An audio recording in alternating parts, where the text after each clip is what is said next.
Hello. My name is Luna. And this was supposed to be the happiest day of my life. The string quartet had just finished their soft rendition of Can't Help Falling in Love. Champagne glasses clinked all around me. The room glittered under chandeliers. And I, wearing my grandmother's repurposed lace gown, sat beside my new husband, Jake, on a stage decorated with wildflowers and hope. Then I heard her voice. Sweet as syrup. Sharp as shattered glass. To the happy couple. Savannah said, standing with the effortless poise of someone born to steal the spotlight, who always did enjoy rolling around in the mud. The laughter that followed crashed through me like a rogue wave. It wasn't even loud, just sharp enough to sting.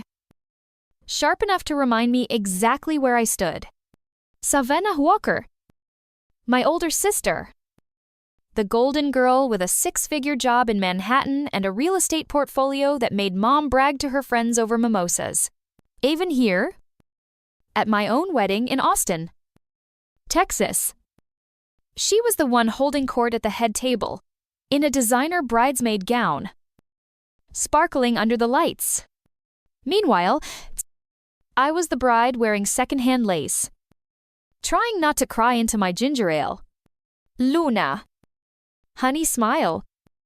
My mother, Delila, hissed from beside me. Her manicured fingers dug into my arm with alarming force. People are watching. Of course they were watching. They had always been watching ever since I chose something different, ever since I didn't follow the Walker family blueprint of law school. Private equity. And marrying a man with a LinkedIn profile longer than a CVS receipt. Jake's hand found mine under the table. His thumb drew small. Steady circles on my palm. Let them laugh, he whispered. Leaning close, we know what we have. God. I loved this man. He was still covered in a hint of dust from the ranch outside Bozeman, Montana, because yes. He had checked the irrigation system that morning, on our wedding day. And still, he was more real, more grounded, more true than any of these people in their silk suits and social climbing shoes. I still can't believe you're marrying a rancher, Erin muttered as she slipped into the empty seat next to me.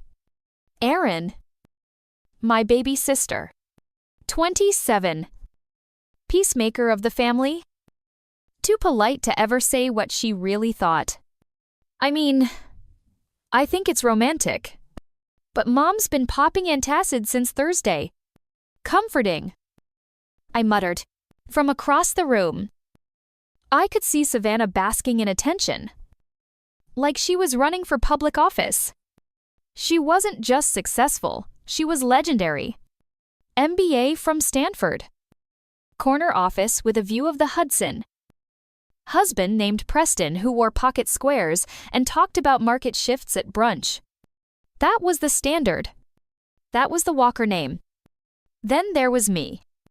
Ladies and gentlemen, boomed my father, Frank Walker, into the mic, commanding the room like a courtroom. If I may, I'd like to say a few words about my daughter Luna. My stomach tightened. This could not be good. Luna has always marched to her own beat. He began, smiling the same tight, polite smile he used for clients he didn't trust. While her sisters pursued traditional careers and achievements, this every 20 seconds. Luna chose a simpler path. Simpler. The word landed like a slap across the face. She's chosen to marry Jake, a man who works with his hands, who knows the value of hard work. We wish them happiness in their humble life together. The applause was scattered. Lukewarm. I caught Mom dabbing at her eyes, though I couldn't tell if it was sentiment or regret. Jake squeezed my hand gently. He's been rehearsing that speech all week, hasn't he? Maybe longer, I said, watching Savannah whisper something into Preston's ear. They both laughed. About me. I didn't need to hear it, I knew. This was my family. The same people who should have been celebrating us. Lifting us up? Instead. They treated my wedding like a quiet funeral for the life they wished I'd had. I thought about my college degree in environmental science, the greenhouse I'd built with Jake, and the farmer's market we supplied every Saturday morning. The work was honest. The life was real. But to them, it would always be less. And suddenly, I couldn't sit still anymore. I stood up and house. My chair scraped loudly against the wooden floor, silencing half the room. My water glass was in my hand, no champagne. Because practicality always won out to family. I said, voice stronger than I felt, locking eyes with Savannah. And to learning who's really there for you when it matters? For a split second, her perfect smile slipped. Just a flicker. But she raised her glass with the others anyway, clinking in polite acknowledgement. That toast, simple, pointed, felt like a fault line cracking beneath us. No one else might have noticed. But Jake did, as I sat down. He leaned close again and whispered, "That's my girl." I didn't know then how true those words would be. But 3 years later, I'd learned just how deep that fault line would run and who would survive the quake it left behind. 3 years later, we were back in Texas. Well, not back exactly, we were invited. The annual Walker Family Harvest Gala wasn't so much a celebration of fall as it was a celebration of status. My parents had started hosting it after Savannah bought the ranch-style estate just outside Dallas, complete with a country aesthetic she'd borrowed from Pinterest and never lived in. Jake and I pulled into the circular driveway in our dust-covered Chevy, next to a fleet of Teslas and a Land Rover with matte black rims. I exhaled slowly. Ready, Jake looked at me with that soft, dry smile of his. Are we ever? The house looked like something out of a Southern Living magazine. Perfect stone facade, barn doors that never creaked, and fairy lights strung along every branch like they grew there naturally.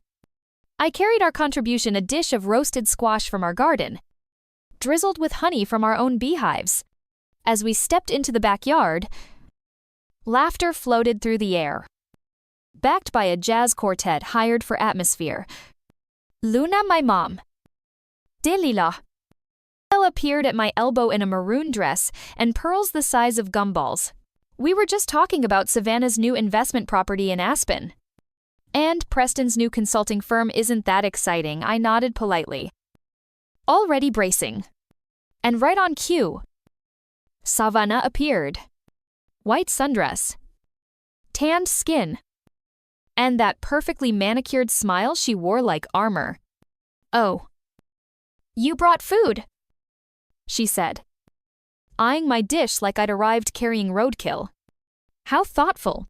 From our garden," I said, setting it down next to the catering trays, labeled with little gold tags: lobster, mac and cheese, truffle oil, filet medallions, medium rare.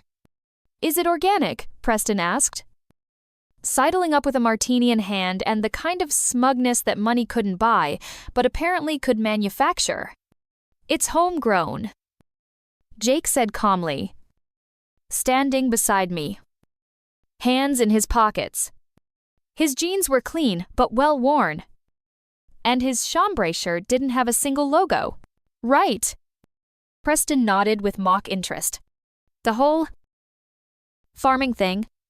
Still playing in the dirt." Huh, I felt the heat rise in my chest, but I forced a smile. "Actually, the farm's been profitable for 2 years now."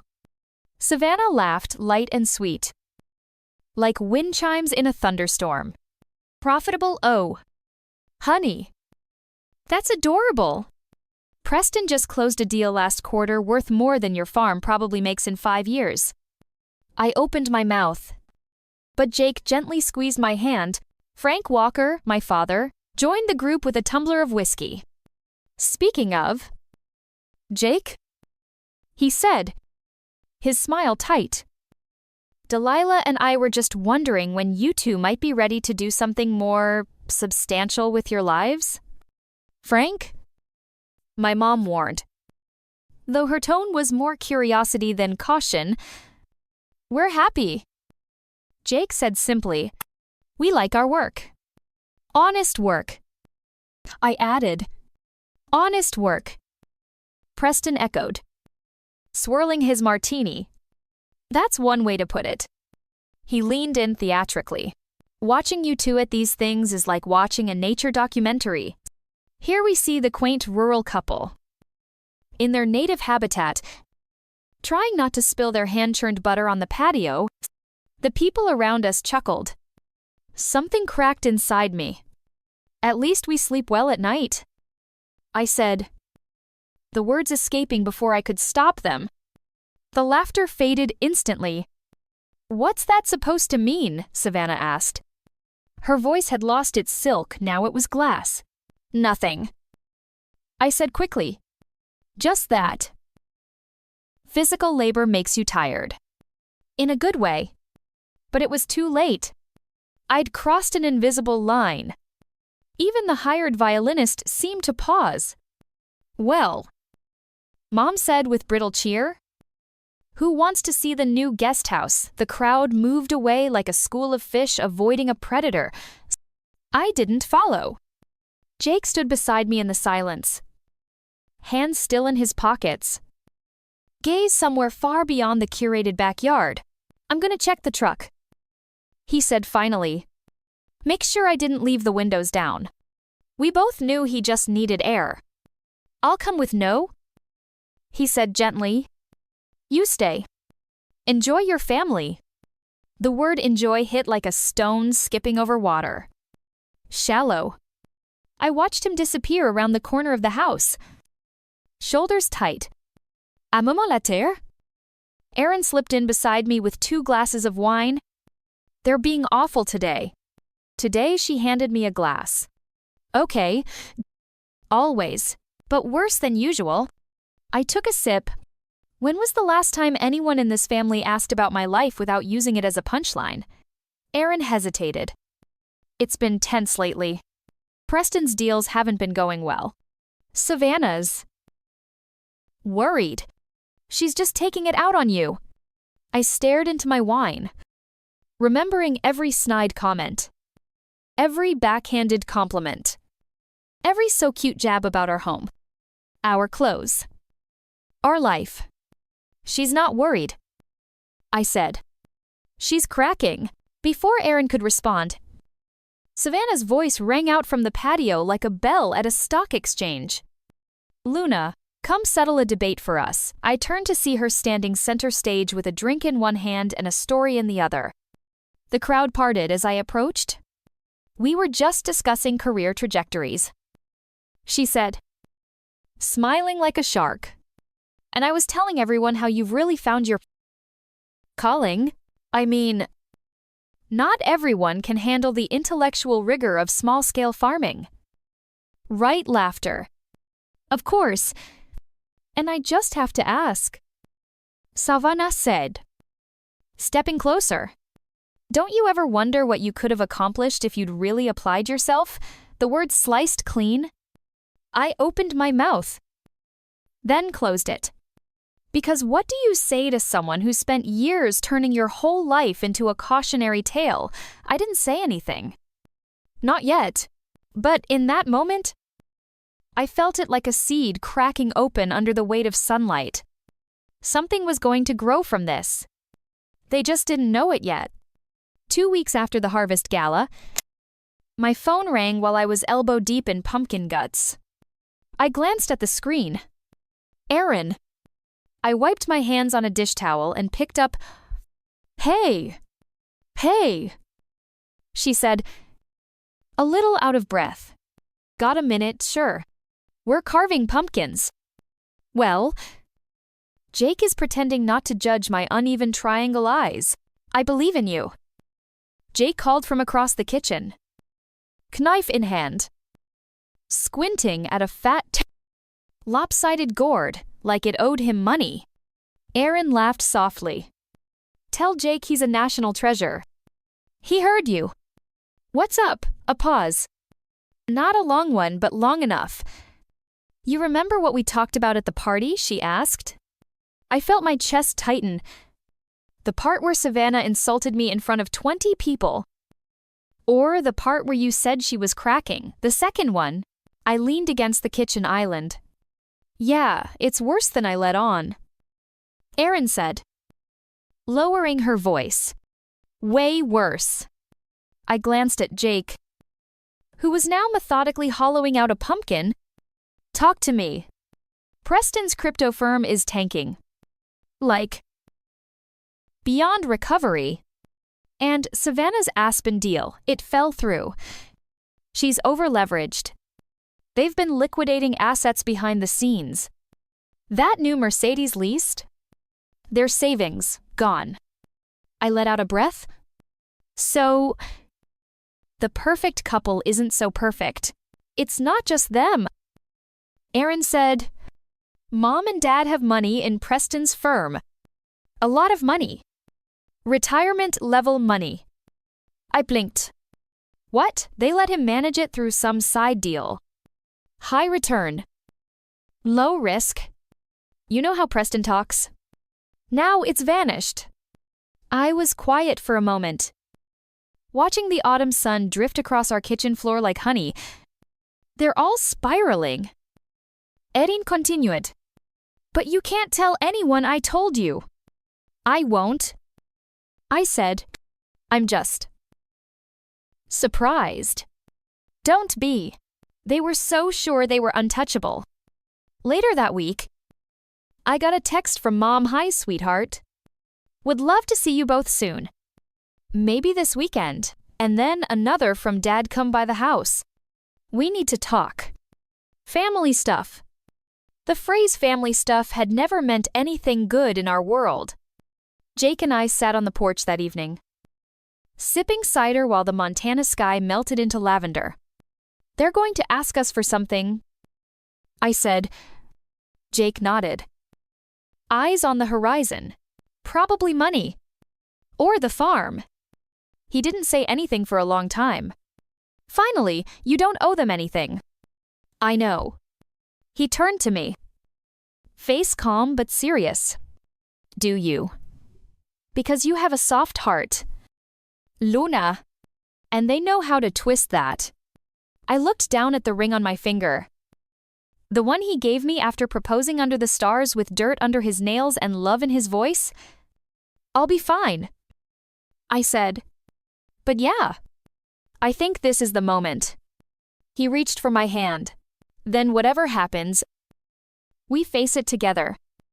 We arrived in Dallas that Saturday, driving past strip malls and suburban castles until we reached my childhood home, the one with the red brick, white shutters, and a yard that looked airbrushed.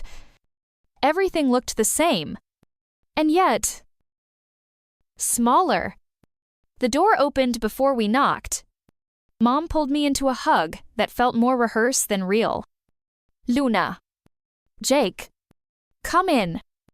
Inside, the living room was perfectly arranged like they'd staged it for a photo shoot. My father sat stiffly in his recliner. Savannah and Preston were already there, looking tired, which was new. Even Aaron was present, sitting awkwardly at the edge of the sectional. Please, sit, Dad said, gesturing to the couch across from him. Jake and I exchanged a glance, then sat. There was a long silence. Finally, Mom cleared her throat. We're in a bit of a situation. Savannah shot her a look. A bit, okay. A significant one. She corrected. And we need your help. I stared at them. What kind of help? Preston leaned forward, elbows on his knees. We need capital. Liquidity. The only real asset not tied up in everything else is your farm. Jake's jaw tightened. You want us to sell our land? I said slowly. To cover your losses, Dad spoke next. His voice steady but strained. If you sell it, just temporarily, we can recover. Pay off what's owed. Rebuild. Rebuild what Jake asked? The house in Aspen the beach club membership Preston bristled. It's not like that. Isn't it? I asked. Savannah cut in. Luna. To be real. You're playing homestead out there. Vegetable gardens and chickens. You could restart anywhere. I'm not playing anything. I snapped. This is our life. Our work. And it matters. But it's just land. Preston said. We're talking about people's futures here. Tiffany's college, our parents' retirement. Jake stood up. Slowly. Deliberately. You want us to burn down everything we've built? He said quietly. So you can keep pretending nothing's changed? Mom's eyes welled. We're family. Were we family when you laughed at our wedding? I asked. When you called our home a mud pit, when Dad told his friends I'd married down, Dad stiffened. That's not fair. Isn't it the room cracked like ice? We're not giving you an answer tonight. I said, standing, you'll hear from us.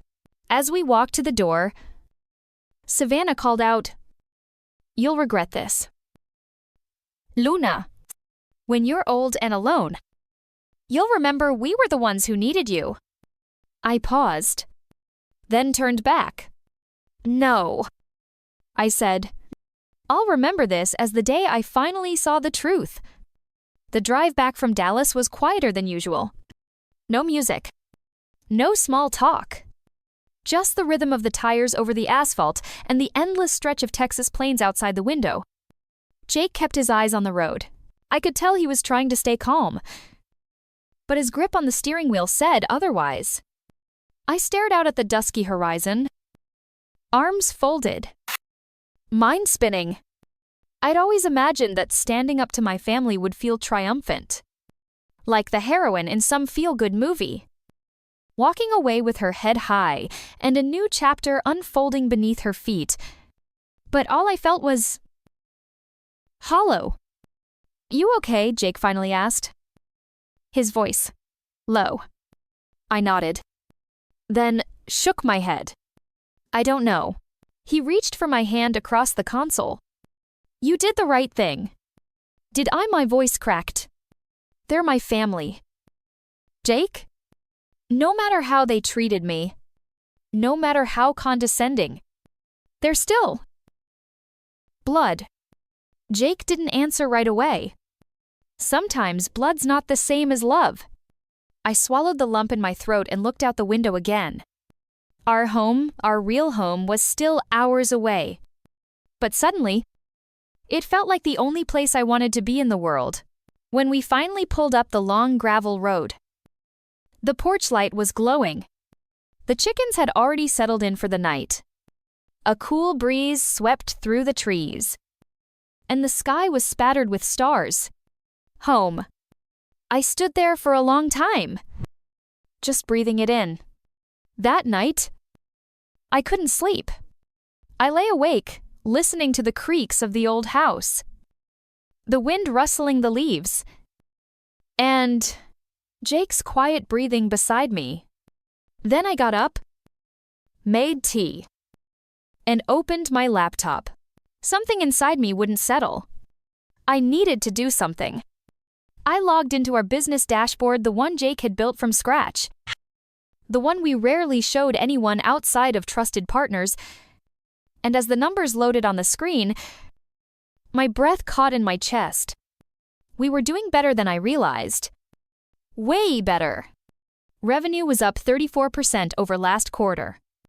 Our waitlist for the Sustainable Produce subscription box was longer than it had ever been. We'd just finalized our first licensing deal with a startup in Vermont, and then I clicked into the most recent draft of our pitch deck, something we'd been quietly working on with a business advisor for the past 6 months. It was good. Really good. The vision wasn't just a farm, it was a model. A scalable, replicable blueprint for organic microfarming that could change how communities fed themselves. Clean, sustainable, human-powered. We weren't just planting vegetables. We were planting a future. I sat there, tea forgotten, staring at the screen. And for the first time in weeks, maybe months, I smiled. 2 days later, Jake and I were sitting across from Mallory Grant, our advisor, at a small coffee shop in Austin. She wore her usual tortoiseshell glasses and a blazer that probably cost more than my entire wardrobe. "You're ready," she said, flipping through the deck. "Honestly, I don't know what you're waiting for." Jake glanced at me. "I think we needed to feel like it was real first." Mallory nodded. "Well, it is. You've got product market fit. You've got customer traction. You've got a story, and people love a good story." She leaned in. "Let me be blunt. Investors don't just want spreadsheets. They want vision. They want founders who've lived the problem they're solving. And Luna? You are the story." I swallowed. "But I'm not polished. I'm not a Savannah Walker. I don't have the perfect background." Mallory grinned. "Exactly. That's why you're going to win. Because you're not pretending. You built something real. People can smell authenticity a mile away." We left with a folder full of notes, a list of potential investors, and for the first time in a long time, momentum. Back at the farm, I started documenting everything. Not just for investors, but for us, for the world. Jake filmed while I spoke about why we started the farm, what it meant to live close to the land, how growing your own food changed the way you saw yourself. We posted one of the videos on social media. Just a short clip. Me standing in our greenhouse, holding a basket of heirloom tomatoes, saying this is what abundance looks like. Not a corner office. Not a stock portfolio. It's knowing you can feed your family with your own hands.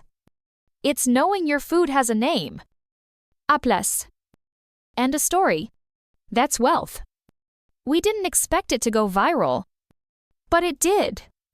Thousands of shares, tens of thousands of likes, comments from people across the country saying they felt seen, inspired, reconnected. That video became a spark. Our inbox flooded with inquiries, schools wanting workshops, urban planners asking about our model, teen moms in cities asking how to start their own gardens.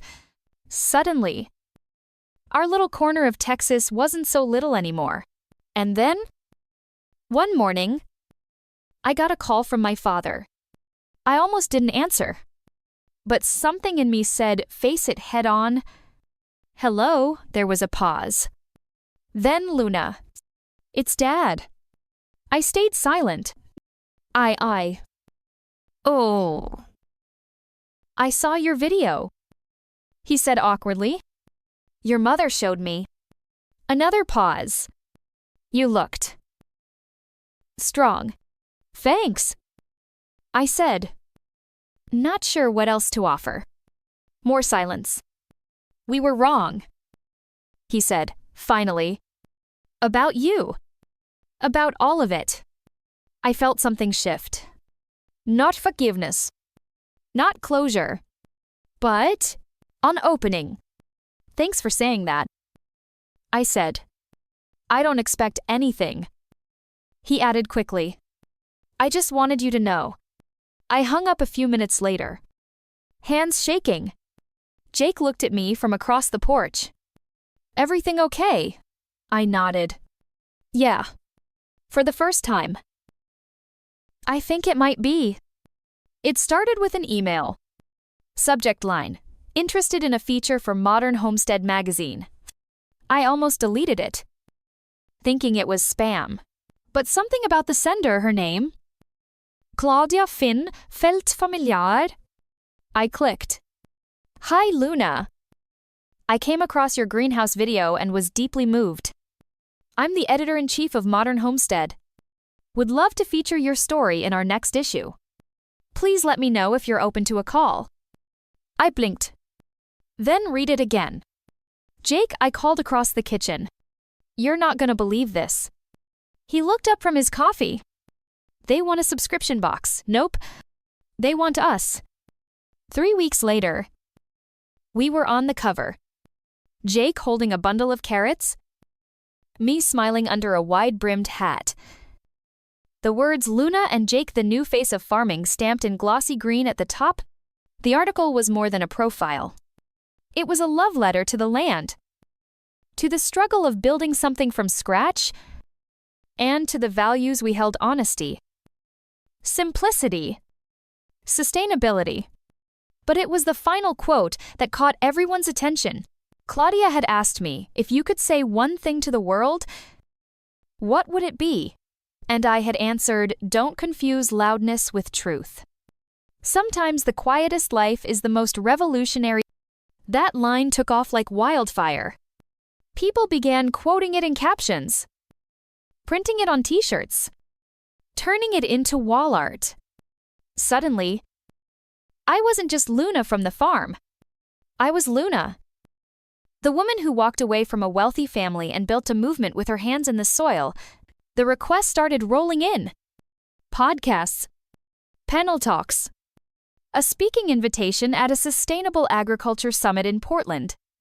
And then, an email from a producer at one of the biggest morning shows in America. Luna, we'd love to have you on live next Tuesday. We think your story could really resonate with viewers. Let us know. I stared at the screen for a solid minute. Me on national television, I laughed nervously and called Mallory, our advisor. You have to do it, she said without hesitation. This is more than PR. It's about reach, impact. You have a message. Luna, people are listening now. I told Jake. He blinked. Live like television actual live. I said, with cameras, lights, makeup. He smiled. They know you'll probably quote Wendell Berry and cry. Right, exactly why they want me. I grinned. The morning of the interview, I stood backstage in a crisp, earthy toned dress, a gift from a local designer who'd messaged me out of the blue saying, "You make real look beautiful." I was shaking. Not from fear. Exactly. More like reverence. I knew I was carrying more than my story. When the host finally turned to me and said, "So, Luna, you've become something of a national symbol, someone who walked away from privilege to live closer to the earth. What gave you the courage to make that leap?" I paused. Looked into the camera. Thought of my mother, my father, Savannah, that living room in Dallas. Then I said, sometimes life doesn't ask you to be brave. It demands it. There was a moment where I realized if I didn't step away, I'd spend the rest of my life performing, pretending. But out here on our farm, I don't have to perform. I just have to grow. And that's been the most honest thing I've ever done. The host nodded, visibly moved. What's next for Luna and Jake? I smiled. Well, the soil's not gonna turn itself, and we've got big dreams, schools to teach, gardens to plant, and maybe, just maybe, a whole generation to inspire. After the interview aired, things exploded. We gained over 100,000 new followers in a week. Our inbox was flooded with messages from retired veterans in Kansas to college students in New York. People were hungry not just for food, but for something real. One message stood out. Luna, I've been depressed for years. I saw your video and cried. Then I went outside and planted tomatoes. Just one pot. But I felt alive again. Thank you. I read it over and over. tears streaming down my face. This was why we did it. It was never about going viral. It was about planting hope. One crisp Sunday morning, I sat on the porch with Jake, watching the sun rise over rows of kale and arugula. The chickens were awake. The coffee was strong. The world felt wide open. He looked at me. "Do you realize what's happening? What? You're changing lives." I laughed. "We're growing lettuce." "Babe." "No," he said. "Serious now. We're growing truth. And people can feel it. You made the noise stop for them. You reminded them that they can start over. Too." I stared out at the land. The same dirt we almost gave up. The same soil we refused to sell. And I whispered, more to myself than him, maybe the quietest revolution is the one that starts with a seed. It was a breezy Saturday afternoon when the knock came at the door. I was in the kitchen, kneading dough for fresh bread. The window opened to let in the scent of rosemary from the garden. Jake was out back, working on the irrigation line. And the dog Scout was napping in his usual spot by the porch. The knock was hesitant, almost unsure. I wiped my hands on my apron and opened the door. And there she was. Savannah. My sister. Flawless as ever, hair perfectly curled. Nails immaculate. Even her discomfort looked polished. She stood there in a cream blazer and oversized sunglasses, clutching a leather purse like it was a shield. "Hi," she said, her voice soft. "Can we talk for a moment?" I just stood there, heart racing. I hadn't seen her since Dallas. Since that night, I wasn't expecting, I know. She cut in. "I should have called. I didn't know if you'd answer." I glanced past her and saw a black SUV parked down the gravel road. Of course she didn't come alone. Still, something in her tone made me step aside. "Come in." She sat at the kitchen table like she didn't quite know what to do with herself. I poured her tea. The same way our mother used to do when we were little, and Savannah had scraped her knee or gotten dumped by some summer fling. "I saw your interview," she began. "And the magazine piece. And the video." I raised an eyebrow. "The one with the tomatoes or the one where I cried on national television?" Her lips twitched. Almost a smile. "Both." There was a silence. Then she said something I never expected. "You were right. Luna." The words landed like a thud in the room. I blinked. "About what?" "About all of it," she said, voice breaking slightly. "The way we treated you. The way we dismissed this place. You were building something real, and we didn't even look." She shook her head. "We were so wrapped up in image, in status." And now, her voice trailed off. I leaned in. "What's going on?" "Savannah," she hesitated, then looked me dead in the eye. "Dad's company is collapsing. The board voted him out last week.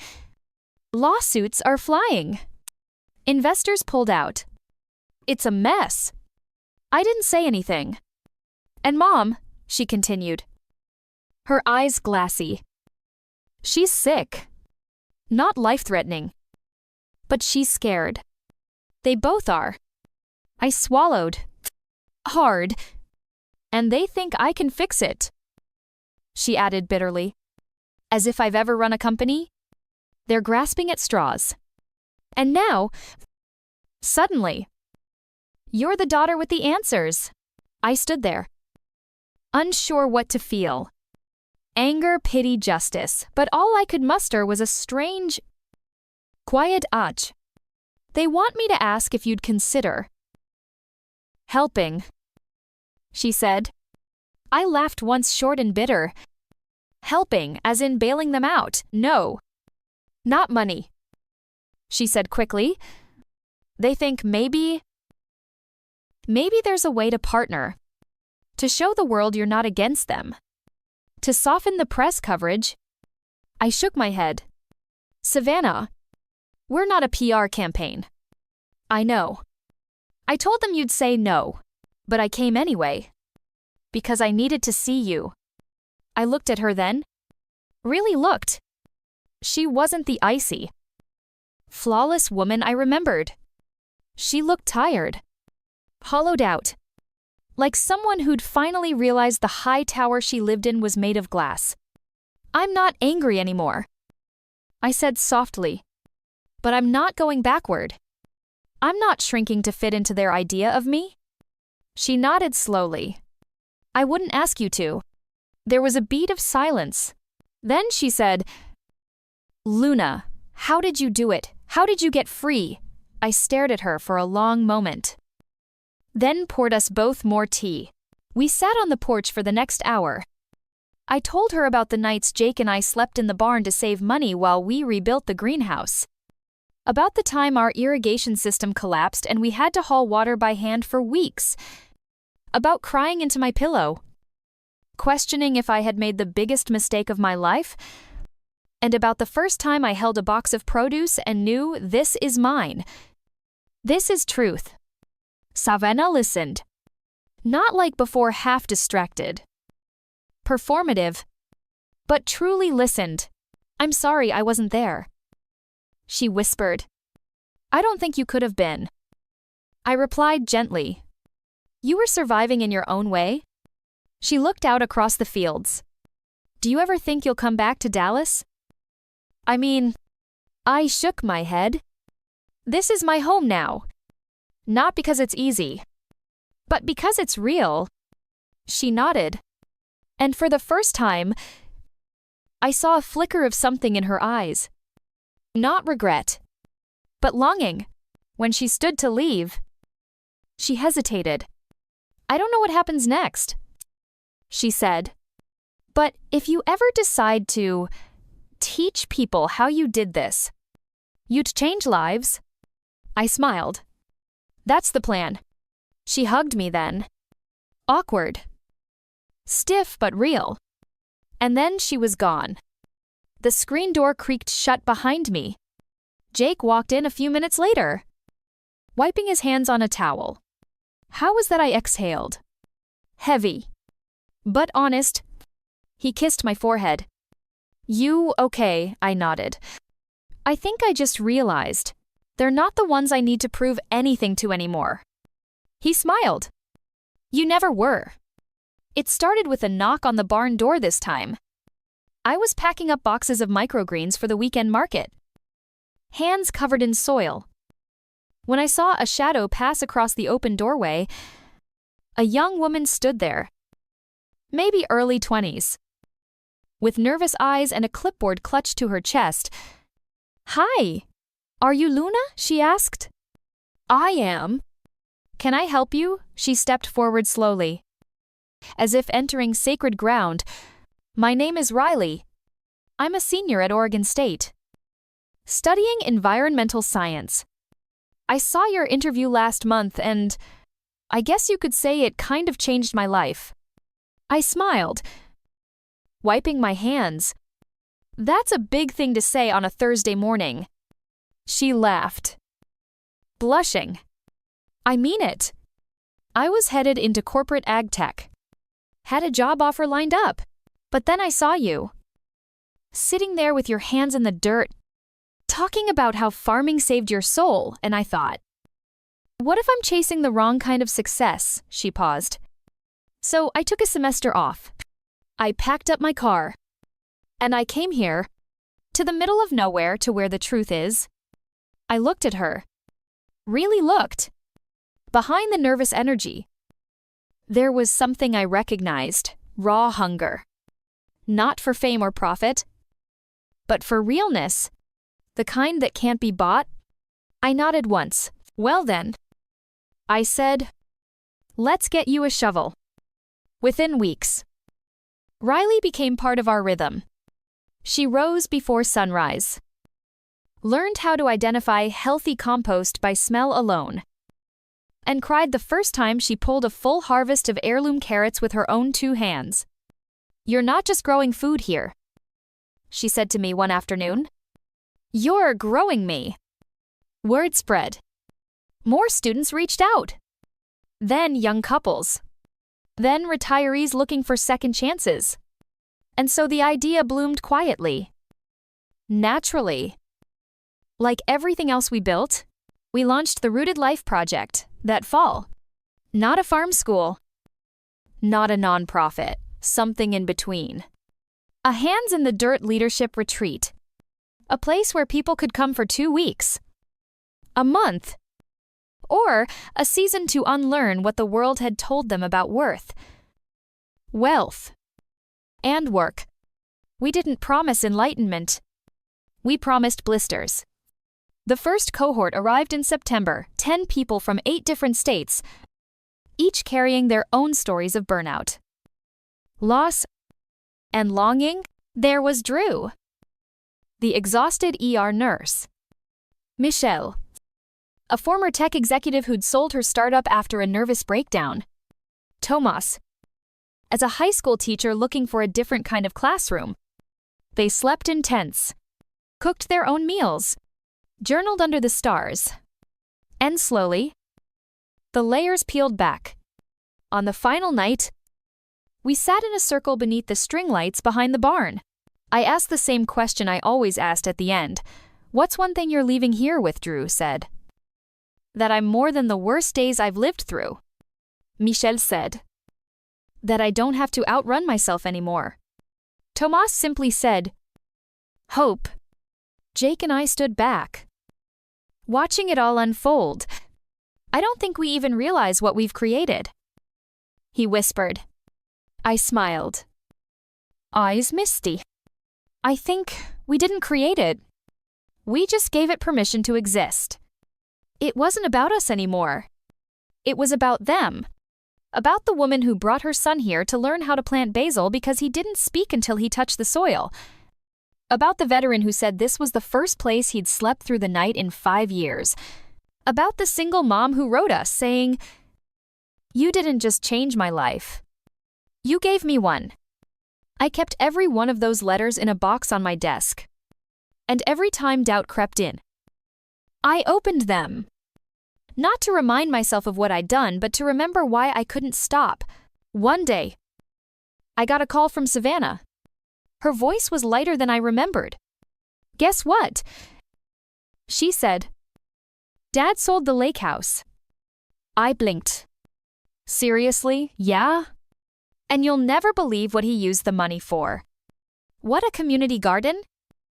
she said, laughing. "In South Dallas. He's working with a local church. Says he wanted to do something that matters." Can you believe that I couldn't help but smile? That's incredible. I think he's finally starting to get it. She added, "We all are." There was a pause. Then she said, more quietly, "You planted more than vegetables. Luna, you planted a revolution." And maybe she was right. But I didn't do it alone.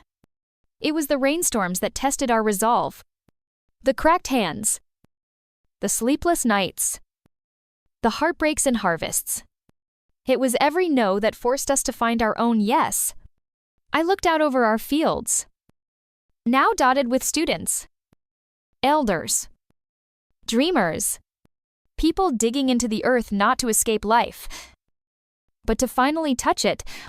And I thought, this isn't a farm. This is a mirror. And when people look into it, they remember who they are. It started with an email that almost ended up in my spam folder. Subject line: feature opportunity, Time magazine. I clicked on it out of curiosity, fully expecting it to be a scam. But as I read, my heart started beating faster.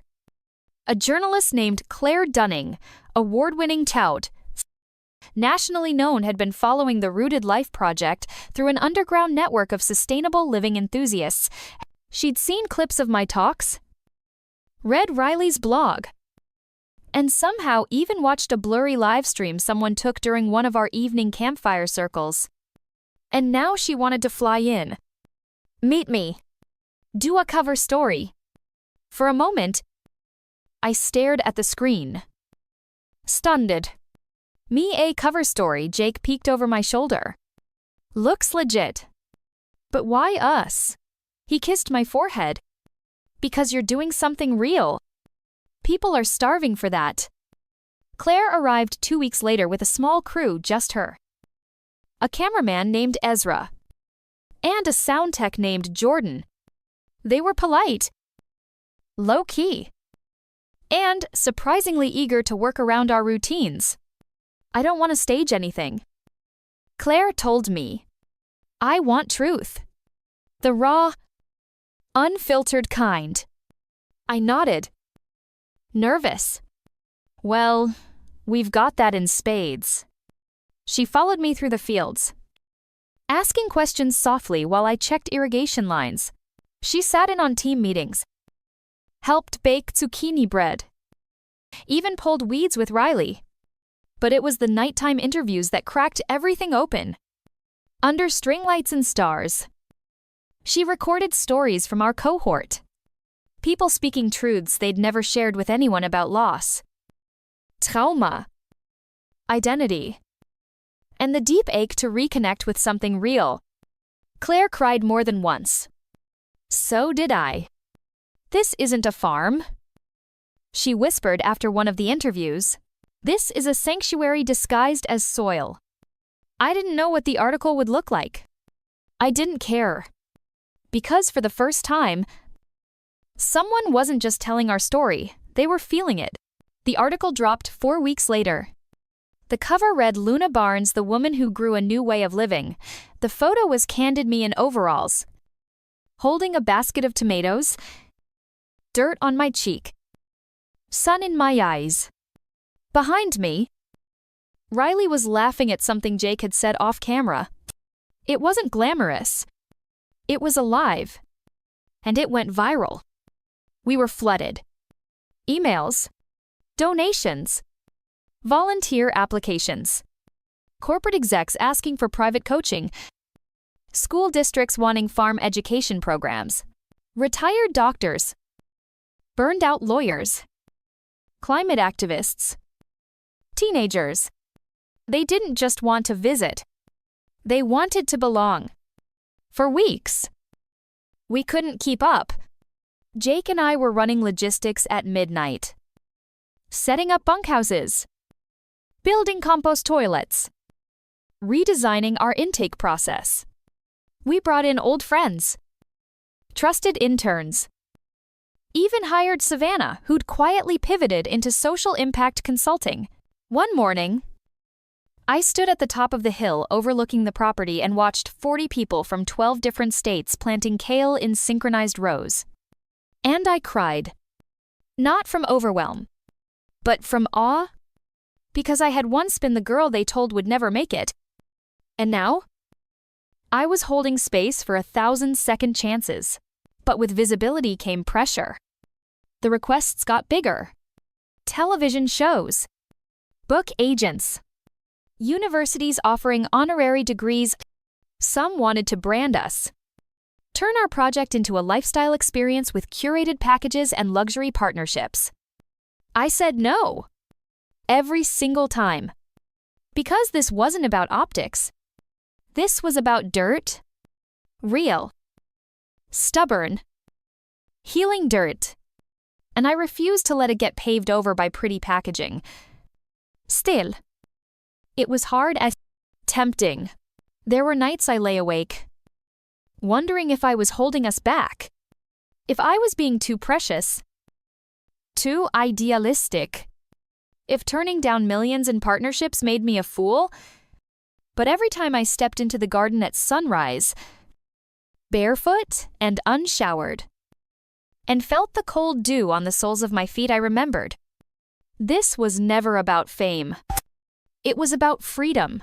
Then came the letters. From across the country.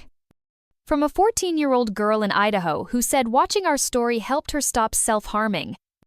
From a widowed father in Vermont who started a backyard garden with his autistic son because if Luna could do it, so could we.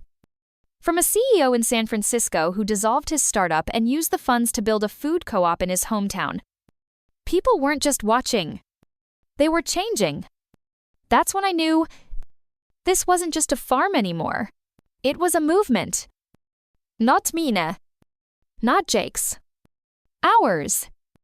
Rooted in truth. Watered by resilience. Grown in the sunlight of daring to live differently. One night, after a long community dinner, Claire sent me a final message. She'd moved on to her next project but wanted me to know something. You didn't just plant a farm. Luna. You planted a mirror. And the world is braver now because of what it saw. I stared at the screen. Tears threatening again. Because deep down, I still remembered the girl who once sat alone in a cafe, wondering if she was a mistake. Now, people were coding her. And not for what she owned, but for what she refused to give up. It had been years since I set foot in my parents' house. The same white porch. The same rose bushes Dad trimmed every Sunday. The same wind chimes by the kitchen window. But it all felt smaller now. Not physically. Emotionally. Jake parked the truck a few houses down. Sensing I needed to walk that last bit alone, I took a deep breath, brushed the dirt off my jeans, and knocked. The door opened slowly. Savannah stood there, mouth half open in surprise. Luna, I nodded. There was a pause. Then she threw her arms around me. Inside, the dining room looked untouched, by time mahogany table polished to a shine. To the china cabinet still filled with dishes we never used. Mom was already seated. Posture perfect. Pearl earrings glinting in the warm light. Dad looked up from carving a roast, eyes blinking as if trying to confirm I was real. I wasn't sure you'd come. He said, I almost didn't. I replied, sliding into the chair across from him. We sat in tense silence as dishes were passed. No one mentioned the time cover. No one brought up the garden. For a while, we spoke in the language of safe things weather. Savannah's job. A new neighbor down the block. Then Mom put down her fork. So, she said carefully, you're still farming. I smiled without teeth. Yes. Still farming. Savannah glanced nervously between us. Dad cleared his throat. I have to admit, I never thought it would turn into, well, all this. There it was. The edge of acknowledgement. I didn't do it to prove anything. I said, I did it because it saved me. Mamtiltel Herr Hill.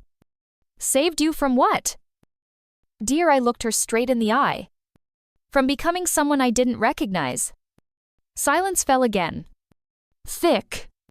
Sticky. I could see her swallow the urge to snap back.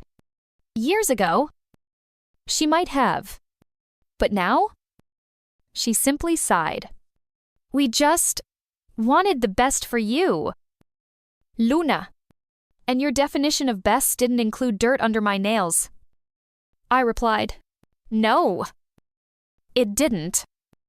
She admitted, we thought success meant clean hands. Titles. Prestige. You have to admit. You scared us. Why, I asked. Softer than I expected. Dad leaned forward. Because we thought you were throwing your life away.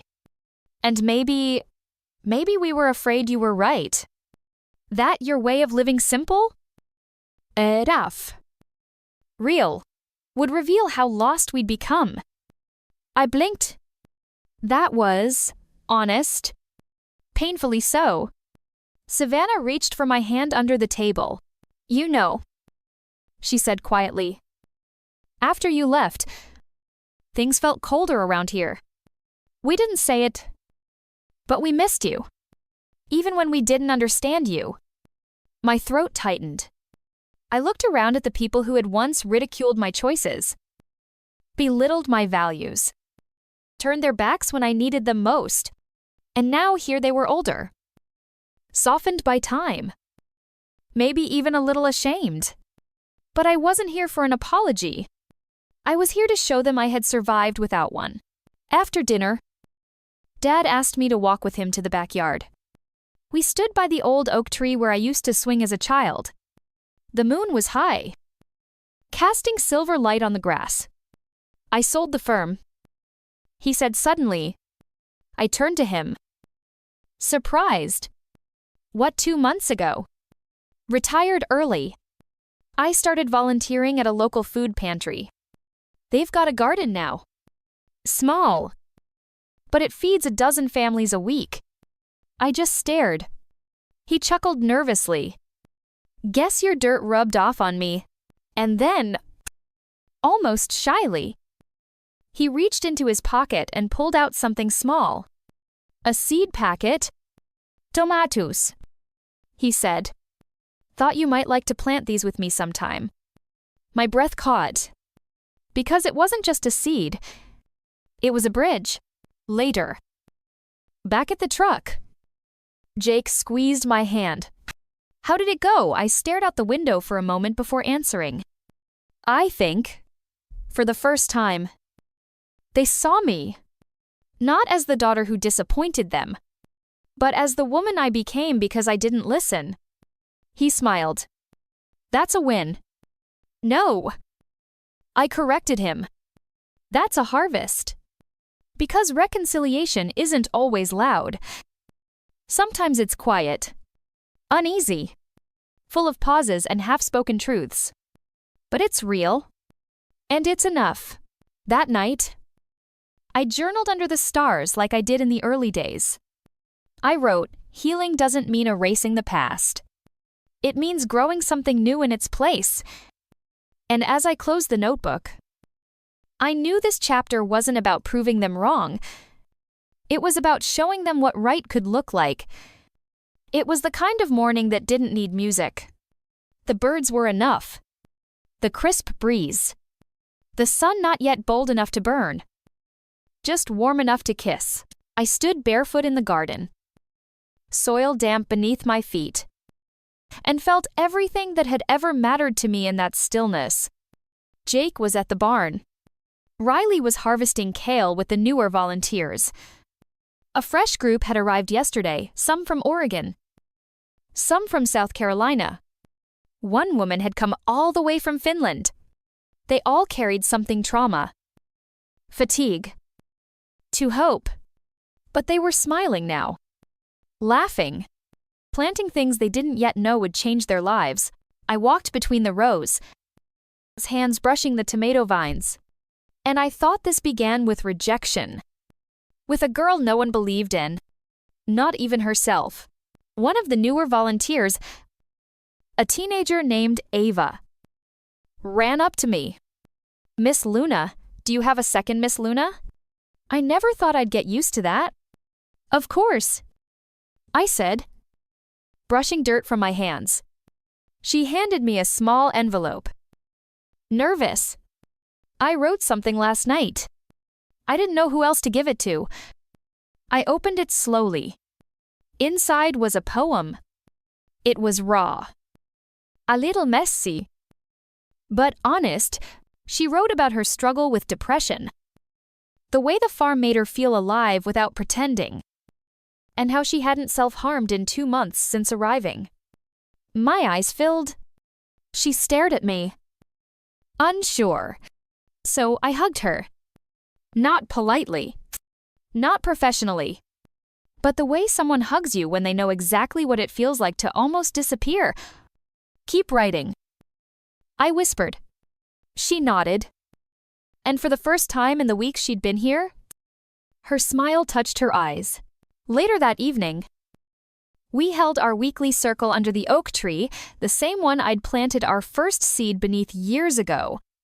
People sat on blankets and logs, passing around chamomile tea and zucchini bread. Someone played soft guitar. Others journaled. Braided hair. Leaned on each other. And then someone asked the question we always asked, what's one thing you're leaving behind? One by one. They spoke. I'm leaving behind the voice that told me I wasn't enough. I'm letting go of the shame I carried for being different. I'm burying the fear that my story doesn't matter. Then someone asked me. I thought for a long while. Then I said, I'm leaving behind the need to prove myself. There was a quiet gasp. A murmur of understanding. Because I had carried that burden for so long, every garden, every video, every headline, a silent battle cry of, see me, believe me. But now, I didn't need that. Because I had already planted myself. And I had grown. As the night deepened, Riley brought out a lantern she'd made from recycled glass. It shimmered in the dark, casting reflections like constellations across the circle. Let's make a wish, she said. But I didn't wish for anything. Because everything I needed was already here. Not just the land, or the people, or the second chances. But the truth that had taken me a lifetime to learn. You don't have to escape your roots to grow beyond them. You just have to choose where to plant yourself. And now, to you, yes. You reading or listening to this. Maybe you're in a place right now where everything feels small. Where people don't see your worth. Where your dreams sound ridiculous and your heart feels like too much. Maybe you've been told to be realistic. Or to follow the path. But let me ask you this, what if the path you're meant to walk doesn't exist yet? What if you're the one meant to create it for others to follow someday because you can? You absolutely can. Not with perfection. But with presence. Not with applause. But with authenticity. The world doesn't need another curated life. It needs your real one. The messy one. The brave one. The one with dirt under its nails and fire in its chest. So if you're standing at a crossroads, uncertain, afraid, maybe even ashamed, know this. You are not too late. You are not too broken. You are not too far behind. You are just beginning. Plant something, anything, and tend to it like your soul depends on it. Because maybe, just maybe, it does. And someday, you'll look up and realize, you didn't just grow a garden. You grew home.